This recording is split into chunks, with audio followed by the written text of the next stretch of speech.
Bilmem ki hangi yol sana ulaşır, hangi rüzgarlarda kokun dolaşır. Görmeyen şu göze hayalin ışır. Rızana muhtacım ya Ahmed Nebi, rızana muhtacım Muhammed Nebi. Gözümün önünde o büyük hesap, boynum bükülmüş ki hallerim harap. Bir umman misali hep sonum girdap. Rızana muhtacım ya Ahmed Nebi. Bir umman misali hep sonum girdap. Rızana muhtacım ya Ahmed Nebi. Rızana muhtacım Muhammed Nebi. Kapkara olmuş bu günahkar kalbim, kurulmuş bir ummana benzer halim. Seni anmaz oldu taş kesilen dilim. Rızana muhtacım ya Ahmed Nebi.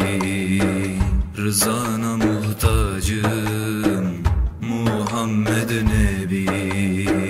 Gözümün önünde o büyük hesap, boynum bükülmüş ki hallerim harap.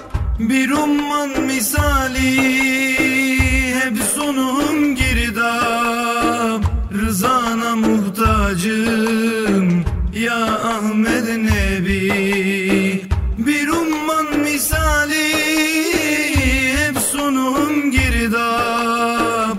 Rızana muhtacım ya Ahmed Nebi. Rızana muhtacım Muhammed Nebi. Tek dileğimdir o mahşer yerinde, dalgalanan nurdan liva önünde. Şefaatine dahil et beni de. Rızana muhtacım ya Ahmed Nebi. Rızana muhtacım Muhammed Nebi. Gözümün önünde o büyük hesap, boynum bükülmüş ki hallerim harap. Bir umman misali hep sonum girdap. Rızana muhtacım ya Ahmed Nebi. Bir umman misali hep sonum girdap. Rızana muhtacım ya Ahmed Nebi. Rızana muhtacım Muhammed Nebi.